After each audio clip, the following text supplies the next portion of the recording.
عندي 106 سنين 106 سنين الحمد لله.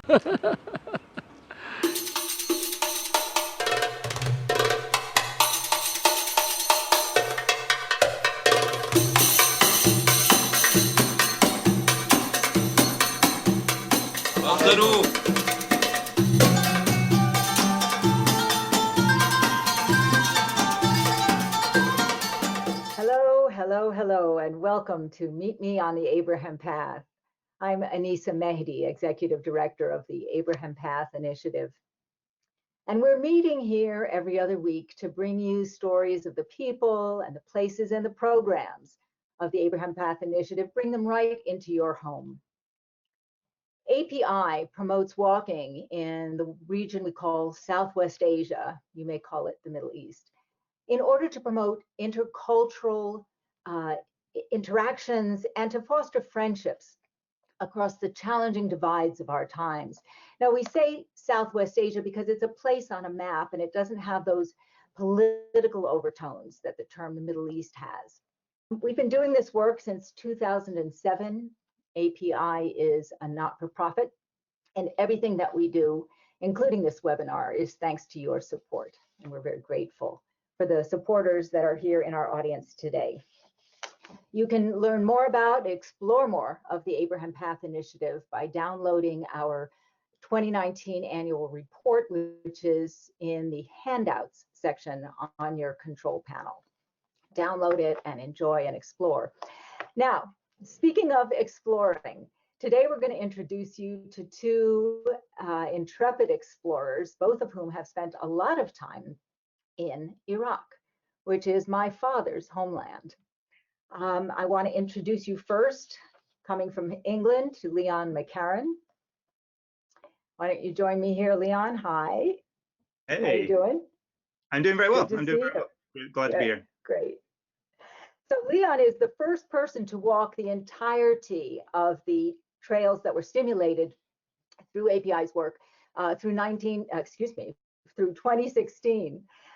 He's the author of several books, including this one, The Land Beyond, which is the story of his walk of 1,000 miles through the heart of Southwest Asia and into Sinai. I highly recommend it. I love your writing, Leon. He is an Irishman from Northern Ireland, a fellow of the Abraham Path Initiative, a fellow of the Royal Geographical Society, and a broadcaster for the BBC.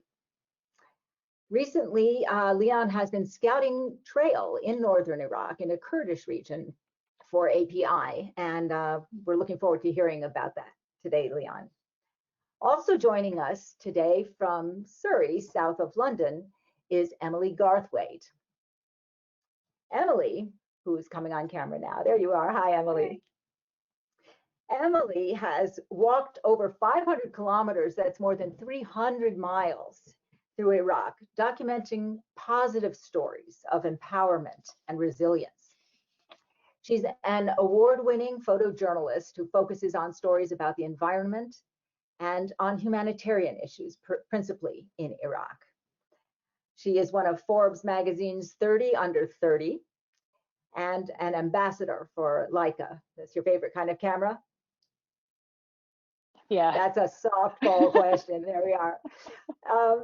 We have 72 people on this call with us right now. People are here from Europe, from Iraq, from other parts of Asia, and all across the United States. Welcome, everybody. We're delighted to have you with us. We have a special announcement today. API is proud to announce that Emily Garthwaite has been named a fellow of the Abraham Path Initiative. So she joins her fellow Leon McCarron, and also Stephanie Saldana, who some of you heard present on cultural heritage preservation research in our previous webinar. Congratulations, Emily. Thank you so much. It's such a pleasure. So let's start with your work in southern Iraq. What brought you there? So in 2017, I received an email out of the blue, and I was invited to co-direct a documentary about Arba'een, which is the world's largest annual pilgrimage. It happens over it happens from Najaf to Karbala. It's a 70-kilometer walk. And I'd never ever been to the Middle East before, and I'd never heard of Arba'een before. And it was this extraordinary experience for me. It was my first time ever being in the Middle East, and an incredibly intense, evocative experience. So the first year I walked it twice. It was more just coming to terms with my understanding of the Middle East and my upbringing and what the media had fed me from a very, very early age growing up in the UK, to dismantling some of those things I've been taught that simply weren't true. You know, it strikes me, if I can interrupt you for just a second, having grown up an Iraqi American in New York, I was assaulted by the same kind of negative media. And I had a chance as a teenager to go and visit, my one and only time to go to Iraq. And we went, my family, to Karbala, which is where my grandmother is from. That's my dad in the middle of this screen. And I'm the abayad girl. We're all wearing borrowed abayas, from the third person from the left on your screen. And my mother's with the tall blonde woman in glasses. And we also had a remarkably surprising experience, intimate and feeling foreign at the same time. So interesting how across generations and from different countries we can be similarly struck by such a new experience. Yeah. We have a map of the region we're talking about for our viewers here, so you can see the walk that Emily mentioned from Najaf to Karbala. 70 kilometers, you said, about 50 miles. Yeah, it's just over 70 kilometers. And there are two different, there's one central route, and it's referred very fondly as the highway of love, which goes to Karbala. But you've also got these rural routes, and that's what I focused on along the Euphrates River. So you can sort of diverge a little bit. And I sort of dedicated that time just to meeting the local communities that are supporting pilgrims as they walk. I met a whole number of families, and at one point it was banned by Saddam Hussein, and it was incredibly dangerous to walk Arba'een. And so one of the families I met, which is the photograph coming up, described to me how they protected pilgrims who were coming in. They would mark their door to say it was safe to hide in their homes. And they all live, they're all date palm farmers, which they've sort of suffered greatly because of war and conflict, and are not, the industry has almost totally disappeared. But these communities are just extraordinary. And I was welcomed into everyone's homes, and I was fed, and we would stay in mokebs, which are these linen-like structures. And I would say this trip changed my life totally. Nothing has ever impacted me in the way that experience did. So I then returned in 2018, this time not making a documentary. I went with my Iranian colleague Farzan, who was fantastic. And I continued in this manner of just following families that were providing housing, shelter, food for pilgrims. And so the man pictured here, he had just returned from Mosul, and he had been gunned down in the stomach by Daesh, and was incredibly impacted by that experience. He'd been home for only 3 months, and when he left, the youngest son was only a few months old. And so these are some of the stories you encounter, just immense resilience, and at a time of intense reflection and communities that are together, but also internationally people are coming in. 20 up to 25 million people walk Arba'een, so it's not just locals.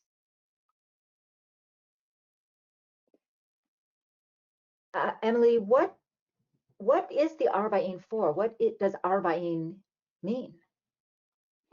Well, Arba'een, I've been learning Arabic now, so now it feels even more specific. Arba'een means 40, the 40th. And it happens over 40 days. On the 10th, it's known as Ashura, which is the day in which Imam Hussein was martyred in the Battle of Karbala. And the commemoration of him happens 40 days later. So the entire period of time over 40 days is known as Muharram. And so it starts with intense mourning, and that continues until the night of Arba'een. And it's extraordinary. I think whether you are Muslim or not, it's almost impossible to not be affected by the intense emotions that everyone is experiencing, and especially as it is the physicality of it, having to walk through the dust and through the date palm forest and along the rivers, and hearing the stories from local communities, and having the food and the tea, and then actually arriving in the city where at most there'll be 12.5 million people. You know, it's completely like the experience is it's extraordinary. I've walked it twice and I can't wait to do it again. And you're taken care of by the communities? Nobody is staying in hotels? Nobody is buying meals? You can stay in a hotel if you'd like to, but most people don't. What's extraordinary about Arba'een is, yeah, you're fed for free, you're provided shelter. A colleague was telling me how when he walked it, there was a man who had a bag of money who was handing it out to people, saying, "Please just take it." You know, what the hardest thing to do when you walk Arba'een is having to decline anything, because you're offered so much tea, so much food. Everyone wants you to come and stay in their home, and this isn't reflective of being a foreigner. This is the case for anyone who walks. And that's what makes it particularly extraordinary. It's a walk of peace. It always has been, and it always will be. Was it the emotional piece of it? Was it the surprise of how peaceable it was? What was it that changed your life so thoroughly?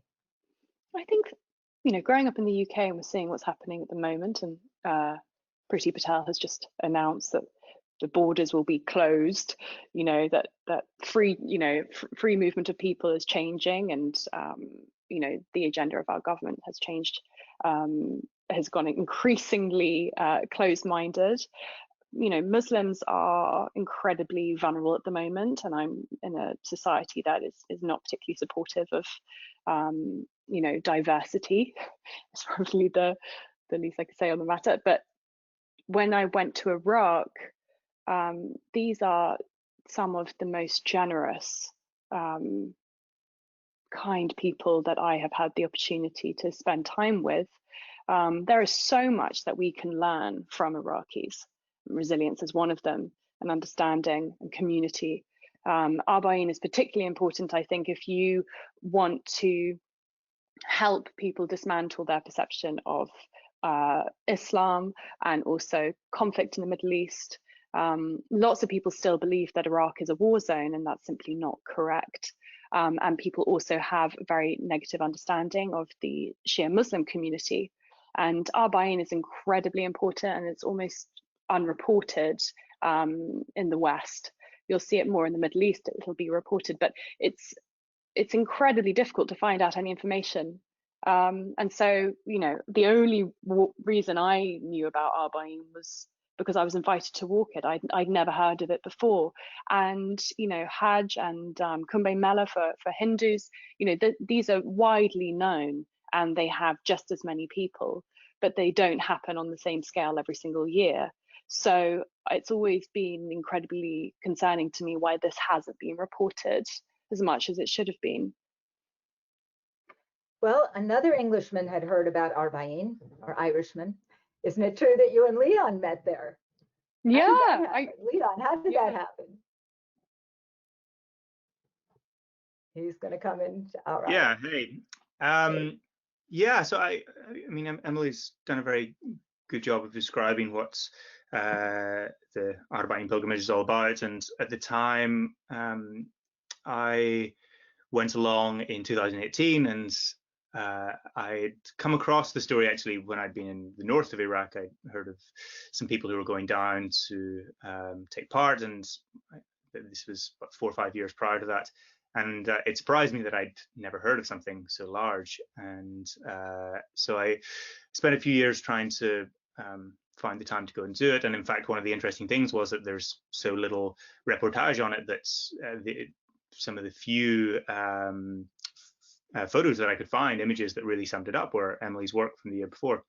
So I went along, and I mean, broadly, the two things that I was really interested in, one was the idea of walking and the way in which we hear and tell stories if we slow down. So how does that impact the experience that we have, both in the people we meet, the way we think, and everything else. And so I've been interested in trying to tell stories at that speed for a few years now. And I was also just very curious about pilgrimage in general, and this idea of trying to make a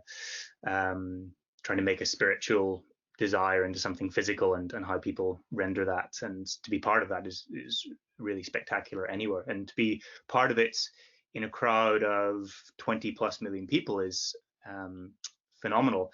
And this is a picture that I actually snapped with my phone, right, on the top of one of the two holy shrines, and this is in the city of Karbala. And this is right at the zenith of the entire event. This is the final day and the final prayers. And Arba'een is incredible because it's, as Emily said, the scale is almost unfathomable. But one thing you realize when you walk it is that, of course, you don't see 20+ million people. You see 10 people. You just see the people around you. So you actually have a very, very intimate experience in the midst of this vast enterprise. And it feels like a pop-up city. There are, no money changes hands. All of the food is provided by volunteers. All of these tents, the muakeb, are available for people to sleep in. And so it's just this outpouring of generosity and kindness. And, what also really struck me as someone trying to write about it and trying to understand it as a complete outsider and stranger to it was just that the optics of it are play into every negative trope that certain parts of the media might have. It's all these people dressed in black and moving together en masse, and it can seem such a scary thing if you approach it with that type of mindset, and in fact it's the complete opposite. It is the world's largest display of generosity and kindness, and although it's commemorating a martyr for the Shia, it's also a very joyous occasion in many ways in the sense of the community. So it's a really spectacular thing to be part of, a complete privilege to be part of it, of course, as someone to join. And I think Emily's absolutely right. It's the type of story that could really change people's hearts and minds on broader issues if it was given a chance to. Well, we're all curious to know if you, our participants, have heard of the Arba'een before. And in your control panel, you'll find a poll. And so we're asking you this question through the poll. Have you heard about the Arba'een before? Yes or no?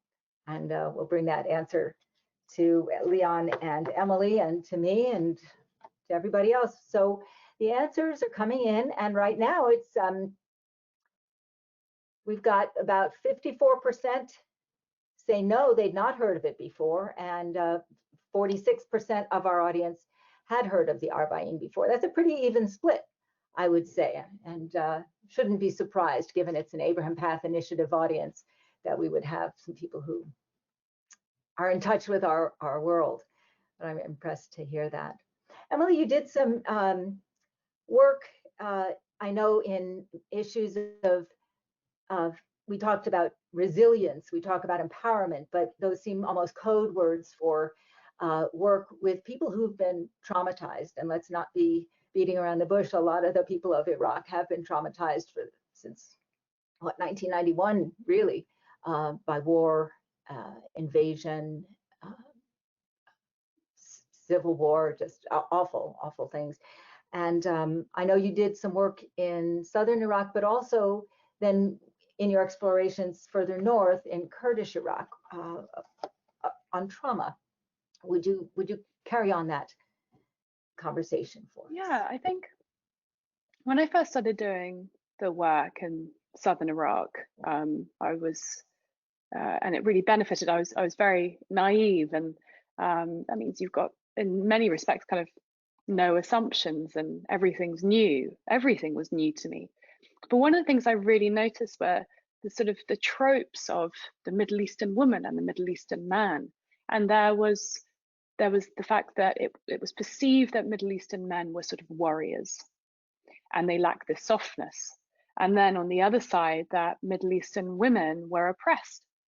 And I thought that this dynamic was so odd that it had become so ingrained in the media and how things are written and how we view the Middle East. And so it was really important just to focus on the softness among men and vulnerability, and in that way I opened up a lot of conversations about mental health, and I'd be asking them about their experience of being a father and a son and a husband, and how the experiences of war affected them, on a soul level. And then with women, actually documenting how I've come to understand women in southern Iraq, which is phenomenally strong. The matriarch in the family, leading the household. And actually, in the case of when I arrived in 2017, and the men were fighting in the north, and Mosul had only been taken back 3 months prior to my arrival in 2017. A lot of the south, it was just women in the villages. In Hilla, when I was walking, nearly everyone that hosted me was an all-woman family, bar elderly men and very, very young boys. So this was really important. And when I was then presented with the opportunity to work in the north of Iraq, in the Kurdistan region of Iraq, it felt like such a natural progression. But again, it's a remarkably different region, very different landscape, and very, very different experiences. And one of my first experiences was working outside Bardarash, Bardarash refugee camp.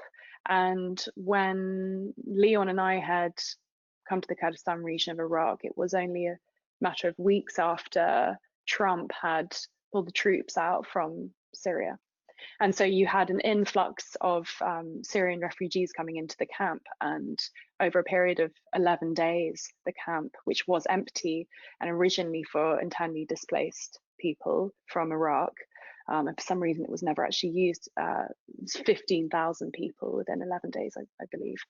And so I was interviewing people for long form case studies, looking at disarmament with another organization who kind of write the policy change. And these were the case studies that were going to be presented to the UN and to encourage countries to sign on and focus on kind of demining and things like that. But we spoke a lot about walking. For them, they had walked from Syria. Their experience of walking was rooted in so much trauma. And then I had the opportunity, which if I share the image coming up now, so this is one of the women that I photographed when I visited Bardarash refugee camp. It was actually kind of, getting these long form case studies about the communities that had moved to the Kurdistan region of Iraq. And then I visited Lalish, which is the following image, and I was meeting Yazidi families, and outside Dahuk as well, and really kind of understanding their journey to the Kurdistan region of Iraq, where they would be hiding in the mountains, where a number of relatives had died on the way simply from starvation, lack of water, underlying health conditions. And again, they were walking to get to the site of pilgrimage. And then the final image was then very different experience, because I was taking, tiny steps and walking with deminers, where we were covering only 20 meters of land, and actually, I mean, the way in which they move through the landscape is, of course, incredibly different to someone who's fleeing. So I was covering this landscape in such a unique way, because I was experiencing it from one side, then joining API and walking, freely, but with the support of guides and locals who would advise us. But I had a very overwhelming experience walking in so many different ways with so many different communities. I missed that walk, but I hope to be on the next one. I want to remind our audience members, please write your questions for Emily and for Leon into the questions section in your control panel, because we're going to have a chance to present them to them shortly. Leon has done a lot of work in the northern region, the Kurdish region of northern Iraq. and had probably different experiences from those of Emily. Leon, how would you characterize the work that you've primarily done in Iraqi Kurdistan?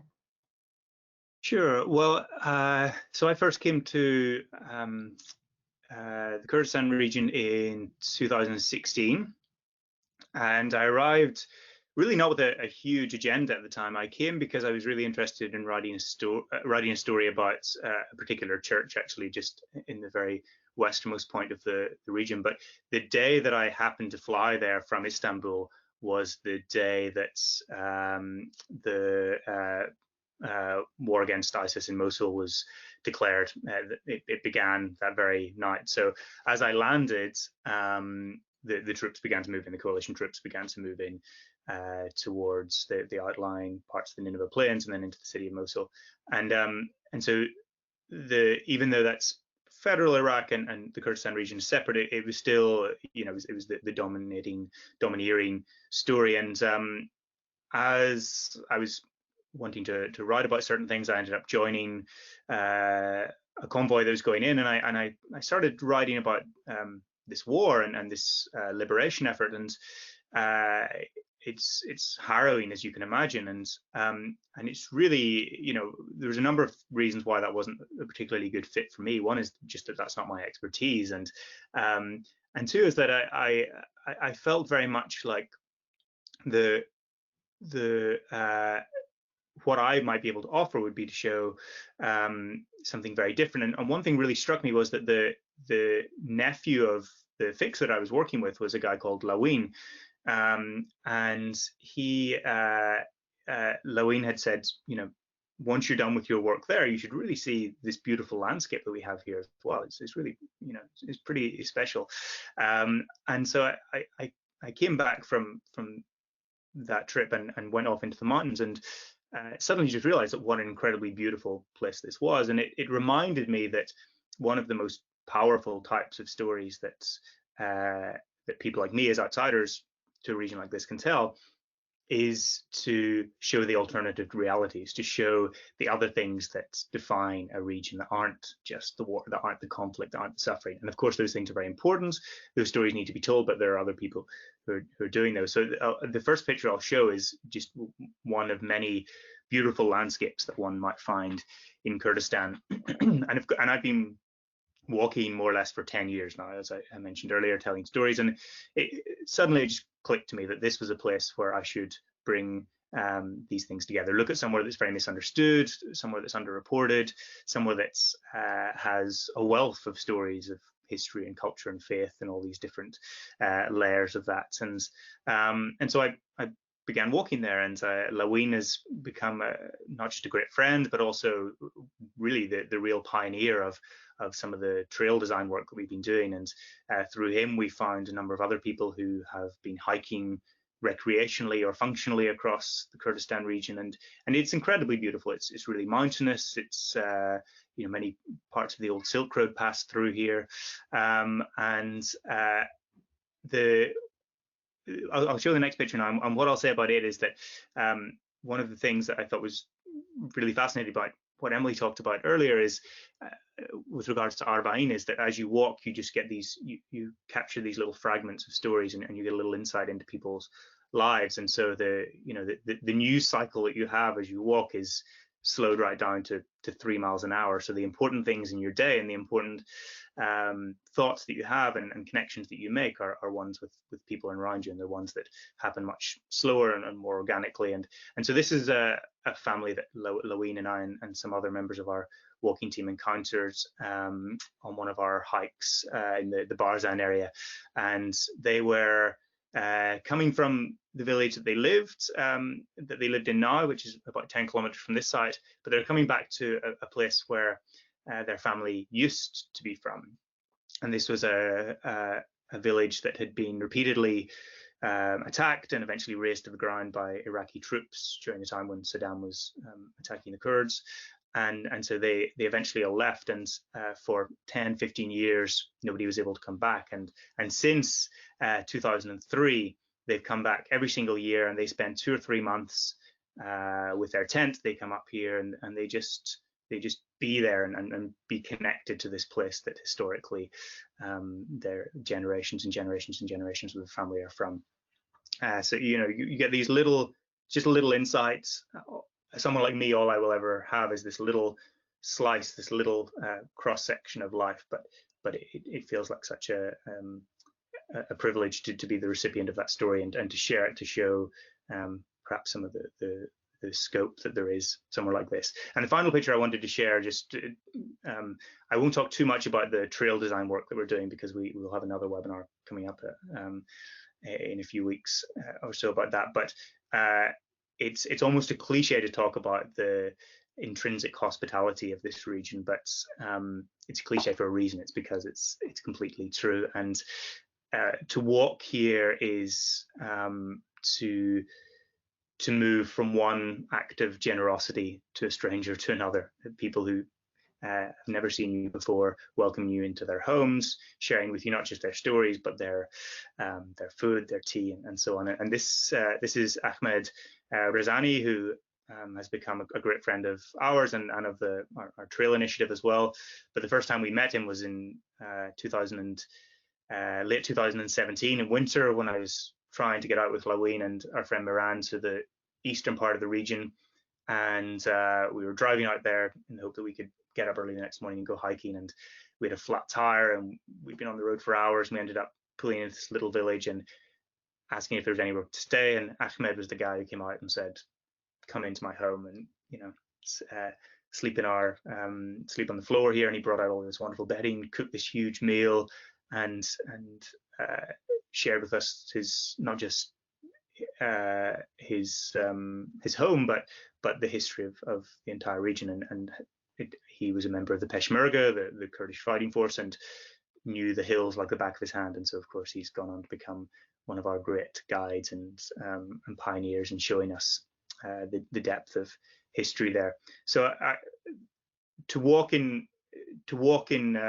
the Kurdistan region is one thing. It's a very enjoyable experience, but it's the layers of it that I find so fascinating. It really starts to paint a picture of somewhere very different. And maybe the one final thing I'll say about it is when I was walking in Palestine 5 years or so ago, I remember someone saying to me once that the world, and particularly their world in Palestine, is increasingly fragmented and scarred and sliced into pieces. And walking is a way to make somewhere small feel very big again. And that's a very powerful thought at this point in time for all of us in our own particular way, as we look at how borders are closing and how we reframe our understanding of movement around the world. I can talk about walking and plugging it for a long time, but I think that's a nice thought to conclude with. It's a very provocative one, actually, that walking makes a place seem big again. I remember walking with Abraham Path Initiative in Jordan in 2016, and it was at the height of the Daesh, the ISIS incursion in Iraq, which on a map seems from New York, New Jersey, seems very close to Jordan. But as we walked in the countryside, lush countryside of Jordan, I felt very, very far removed from any kind of danger. Probably be more dangerous walking the streets of New York at that time. Of course, not right now, given not many people are walking the streets of New York right now. This crazy disease we're dealing with. We have some questions for you that I'd like to share. Several of them go back to the Arba'een, several of them deal with hospitality. But the first one I want to ask is, someone asks, how do you speak Kurdish? Do you speak Arabic? And if not, how do you communicate with the people you're talking to? Because you're clearly getting some very deep communications. Mm-hmm. So, firstly, Laween, who we work with, who is one of the greatest men in the world, he is a translator as well as a walker, chef, you name it. So he's someone that we work with very closely. And on other projects, I work with a number of translators. But very importantly, we're currently learning Arabic, Leon and I, on the same course, which is with Nata Kalam, which is an amazing language school that employs refugees. So we're taught by Vati, who's from Aleppo and lives in Armenia at the moment. So that's a huge journey, and we will continue learning Arabic for the rest of our lives. And we've learned a bit of Kurdish. You should ask Leon to speak a little Kurdish. All right, speak a little Kurdish, Leon. I embarrass myself enough when I'm in Kurdistan trying to speak Kurdish, so I'll save you all the pain of that. But yeah, I mean, I think even were we to be significantly more proficient at these languages than we are, we would still always travel with translators, interpreters, because people like Laween and many of the other folks that we work with on the trail, as well as just bringing the language skills, they're driving this as much as we are, right? I mean, they own a lot of the ideas, and they come up with a lot of the ideas. And so, yes, of course, they can translate our questions, but in order for the sorts of stories that we're trying to tell, and particularly the trail work, in order for that to really work well, it's got to be driven by people who are invested in it in a local sense as well.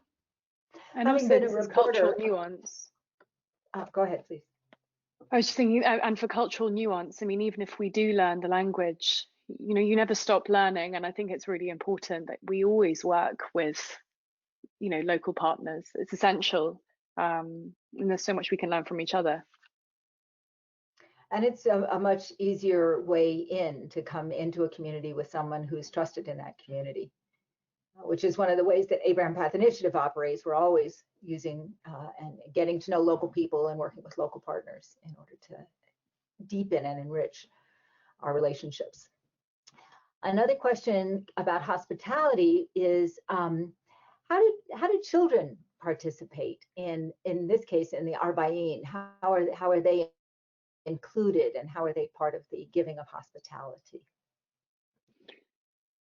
They are very included. I'm always so amazed. There are so many brave parents who've brought their children, I mean, months old. And there's a lot of toddlers that, it's so funny. So obviously it's a long walk, it's 75 kilometers. And I'd be quite exhausted, it'd be midday heat. And then you sort of look to your left, and the parents would put their children in like fruit carts with a piece of rope tied. And so you'd sort of see a parent, walking quite fast past you, and the child be in there with a little blanket, basically on a little ride. So the children are brought along, which is fantastic.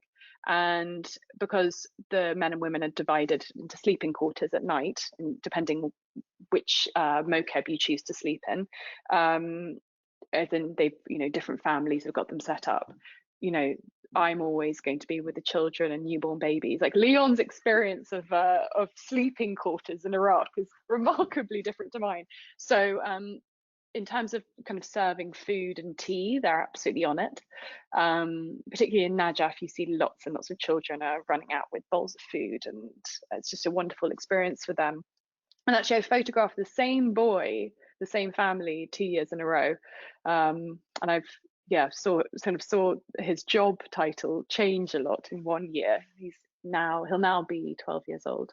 So children are very, very involved in it, and it's also it's such a family orientated culture. We don't have the same setup here in the UK, I feel.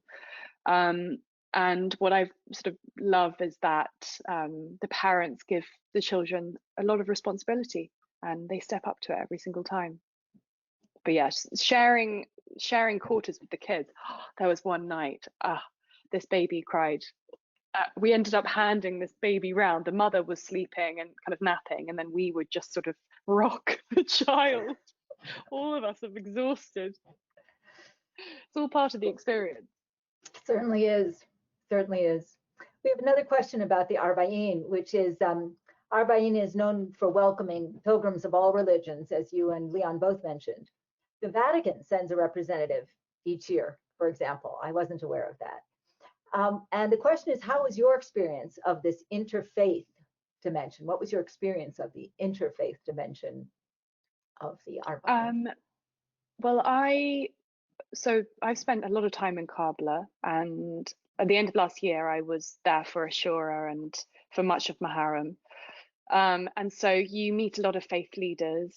And so I met a few kind of Christian leaders who were absolutely fantastic. And they were really taking this opportunity to promote interfaith programs. I think what's important is, yes, this is a predominantly Shia Muslim pilgrimage, and Imam Hussein is very much connected to the Shia community, but they also feel it's very important to express that he's for everyone. He's a very, very important figure, a figure of peace, and he's not owned by anyone or any religion. We can all learn a lot from his message, and that's why I think when we're looking at strengthening our understanding collectively as people of Islam, he's a very, very important figure to look at. There is so much misreporting and so much misunderstanding around the Quran and some practices. There's also a real lack of nuance or contextualizing of certain rituals and things that happen. So Arba'een for me is a really important platform in which to inform people about the incredible peaceful nature of Islam, and that we cannot demonize. And Muslims make up, what is it, 1.5 billion or of the global population? About a fifth of the global population. Yeah. This is so important, and it is affecting lives. The misreporting of Islam and Muslim communities, it really is hate crime. And so that's why I think faith leaders and people sharing their thoughts on Arba'een are so important.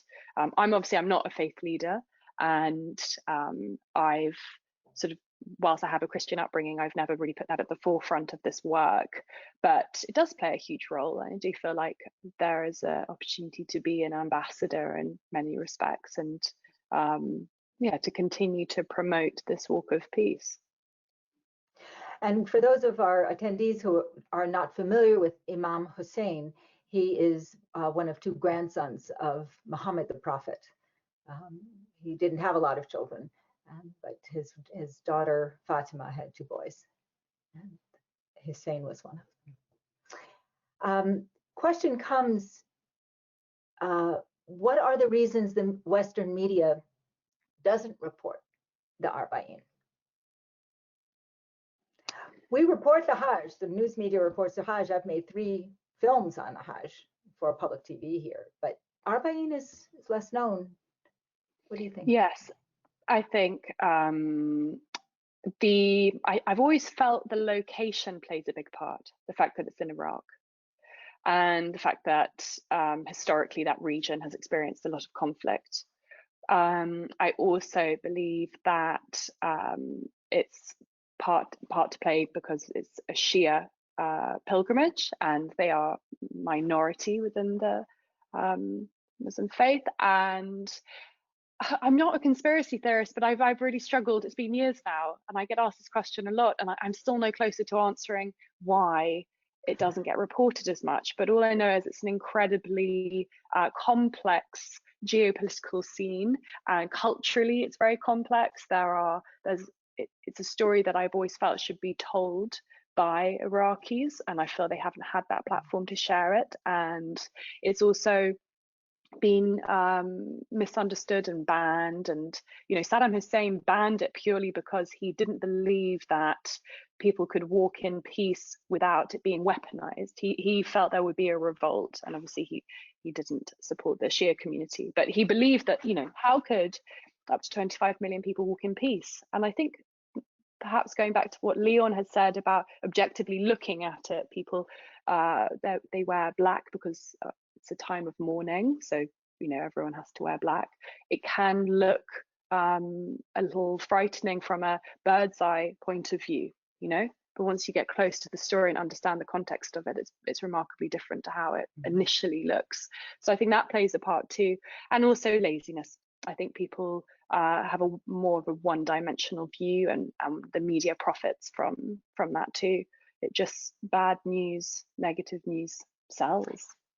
Well, My thought, and Leon, I'm going to ask you yours in just a second, but I think that as more and more Iraqis, Palestinians, Lebanese, Syrians, as more and more people begin telling their own stories, these stories will be heard more and more. It used to be that the media was dominated by the reporters from what we call Western countries, and we went in and told other people's stories. But I'm glad that my name was one of the very few Arab names, that ever appeared at CBS News, for example. Now they're all over the place. New York Times, Washington Post. It's a wonderful thing to see. Leon, what's your thought on that?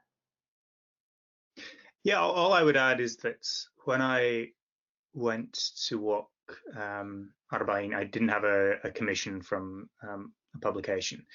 So I planned to pitch the story afterwards.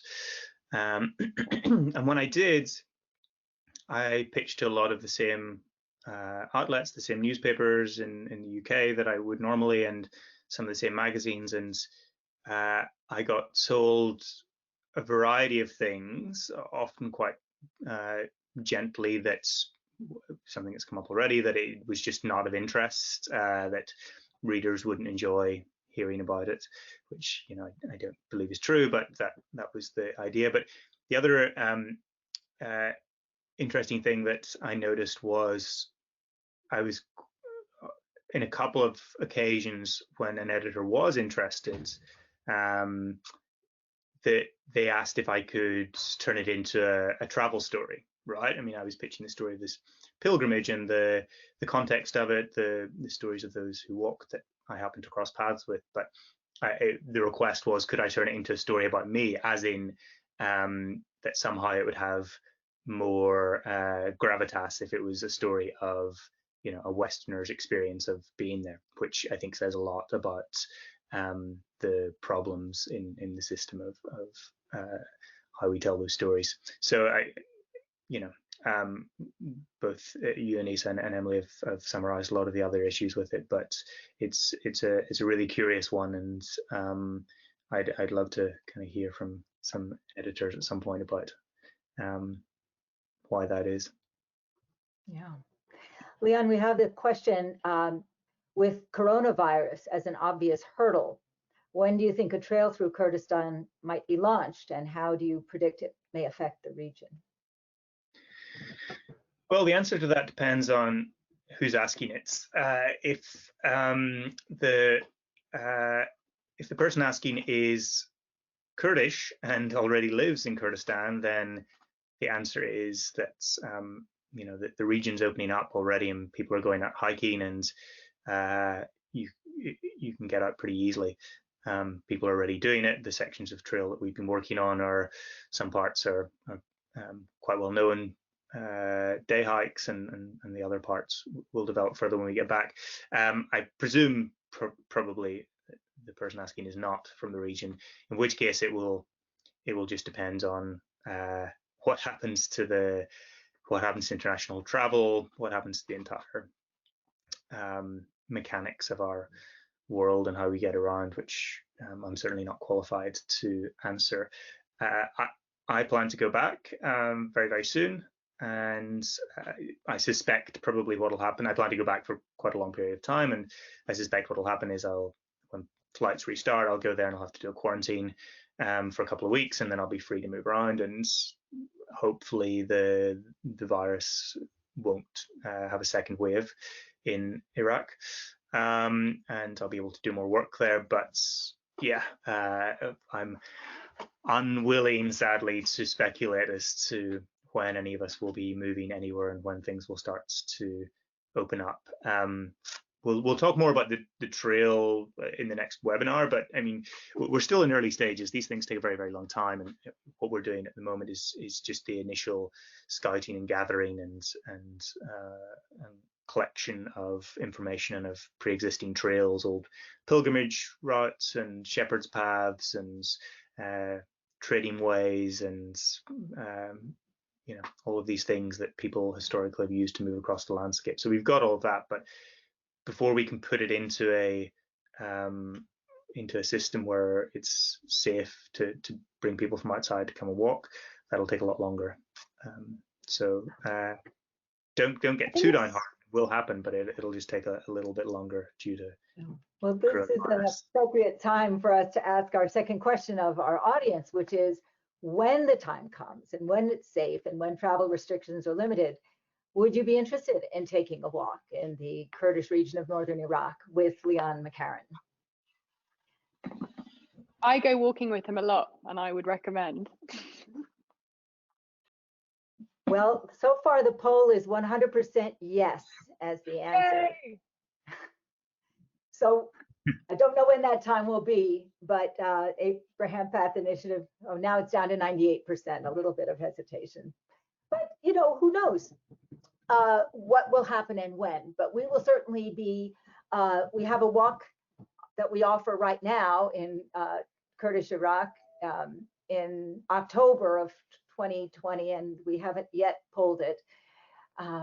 So keep your eyes peeled, members of the audience, and we'll stay in communication about the possibility that we may go ahead. And if not in the fall, right, Leon, we could do it next spring. Yeah, I mean, that's the thing I would say, is that the coronavirus crisis and the waves that come after that of how we move it, those are going to be the biggest delay really in this. We already have sections of trail that we can take people on to hike and enjoy. It's more the mechanics of how people get to and from the region, and yeah, and the full trail will be a lot longer in the development, but let's see how things look in the fall, I guess. In the fall, yeah. If you want to follow and be in touch with the work of Leon and of Emily, we have a resource sheet for you in your handouts, and you can download that, you can print it out, and you can follow them on Twitter and go to their websites, which I highly recommend. You'll find films that Leon has made, and you'll find a vast gallery of photographs from Emily, which are quite compelling. I'm particularly intrigued always by the photograph of the children behind that tent. It's exciting, and it's a little scary. Yeah. Yeah. Good one. I wanted to go back to what Leon was saying about, you know, getting out and back to hiking and life going back to normal. I think this is a really important time to celebrate local voices and the partners and the people that we work with. And I do think that as a journalist, there's going to be a huge shift, and we're actually going to have more representation, local representation. And there has been a lack of diversity, particularly in my industry as a photojournalist. There aren't enough women, but even more so, there aren't enough photographers from the countries in which people are reporting. And so I think now we're going to be dependent on people staying in countries for the long term, and not just sort of, we call it like parachute journalism. So I'm quite excited, and what Leon and I have always really believed in is long form storytelling, and that's what walking allows. But also in the way that we work, we commit to documenting communities and stories we believe in for the long term. And I'm really excited to see more of that coming from, I mean, there's so much negativity, but I feel like the one thing that I've been very interested to see shift is journalism, because there are so many foreigners who depend on coordinators, and the foreigner ends up getting the credit when really so much of the work was done by the local coordinator. And I felt like it's their time, and I really want to make sure that, you know, we celebrate them more so than ever. And for us, it would have to be Louine and Ahmed and Omar Chomani and all these incredible people that we work with who we're just indebted to.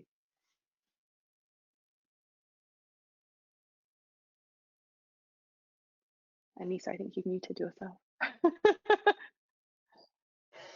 We're coming to the top of the hour now. It's almost hard to believe we've spent an hour together, and there are still many, many questions, and I apologize that we're not going to get to everyone's. There's a yes or no question for you, Emily, which is, did you wear a chador, which is the Iranian word, or an abaya in Arabic, the whole time that you were walking? I wore hijab for the rural areas with an abaya, and a scarf. Yeah. Yeah, and I wore chador inside the shrines and in the holy cities of Najaf and Karbala. And yeah, so I wore half the time I wore a chador, which is hard to photograph in. So yeah, holding it together. Yeah, and that's that long black cape that many women. My grandmother wore one, and she always covered herself up. You could only see one eye, holding that in front of her eyes. Interestingly, I wanted to just mention to our audience that we would really like to continue doing our broadcasts, our webinars. We'd like to continue offering walks. We'd like to continue supporting people like you're meeting today, Leon McCarron and Emily Garthwaite, the extraordinary work they do, the insights they bring, the opportunity that we have to learn from them because they've been traveling and because they listen to the people that they see and they talk to and they photograph. And in order to do that, we need your support. So I'd like to ask you to consider making a charitable contribution to the Abraham Path Initiative. It's a not-for-profit. If you're in the United States, it's tax deductible. If you happen to, we're on a particular campaign right now to raise funds that will help us make a really hotshot portal to the path, a web-based platform that will give you all kinds of information and have ongoing relationships, a forum, interaction, and so on between you and the people there and between you and other people who've walked so you can get information. And we're doing pretty well in that campaign right now. If you become a monthly donor, give $10, $20, $50 a month, and you decide to do that today or this week, we are happy to send you this beautiful coffee table book that was produced by our partners, the Abraham Path Initiative chapter in Brazil. So it's in English and Portuguese. And it's filled with photographs and stories. And it's a real conversation piece, a coffee table piece. And we would be very grateful for your support and encourage you to visit us at abrahampath.org in order to make your gift. Wondered, we have 2 minutes left. So let's go to bring Leon and Emily back. We have a little video that we're going to leave you with. And Leon's going to introduce that to you. Emily, I wondered if you wanted to share any final thoughts with our Yeah, I guess here. I just wanted to, well, everyone who's joined this conversation is obviously interested in visiting the Middle East or interested to travel or actually just feeling a bit stuck inside because of COVID. But I really want to encourage people to visit regions like Kurdistan. And they're so beautiful and they simply don't get enough coverage. And the more that we walk and the more we encourage tourism, the more it benefits the communities. You quite literally walk and you change the lives of people around you, because as we walk, it encourages more demining groups and more funding. It clears land, it encourages greater infrastructure. This is really, really positive action for the communities. And I would really encourage people to go with API because they have everything in place to make sure that the walk is feasible, because you need guides, you need local partners, and you need a lot of researchers. And it's over 18 months of walking and planning and working with partners. So yeah, that's what I want to end on. Is just when things, if they ever do go back to pre-COVID, then I really hope that people will go and visit. Thank you, And I'll Emily. be I appreciate that. We get to the new familiar instead of the new normal, because I don't know if there'll be a new normal, but a new familiar. Thank you so much. We're delighted to have you as a fellow of the Abraham Path Initiative. Thank you so much. Leon, if you'll come on and just give our folks an intro to our parting video. I just want to say thank you to everybody who has been with us. We'll be back in 2 weeks with 2 guides, one from Palestine and one from Jordan, who will talk with us about what's it like being a guide in the region. And Leon, thank you. Why don't you have the last word? Sure. Yeah, well, thank you all for listening in today. And I Anissa had suggested that we show this video, which is a really lovely way for me to remember a wonderful event.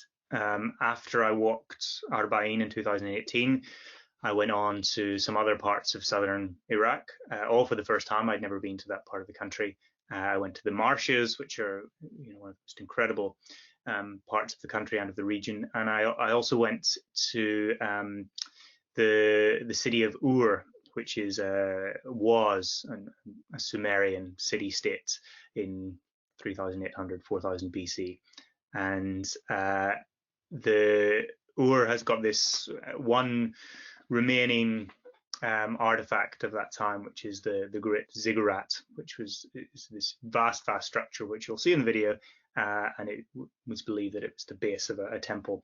But the reason why Ur has relevance to all of this is that it's one of the places that's been suggested that Abraham or Ibrahim came from. And who knows, we might never know exactly whether it was there, whether it was Urfa in Turkey or somewhere else. But Ur is one of those places that it's been suggested that Ibrahim was born. So when I was there, I thought of Anissa, and I thought of William Urey and Josh and many of the other great friends within the Abraham Path Initiative, and I just sent them this short video from the ziggurat, and so I believe we'll finish with that. But thank you all again, and see you soon.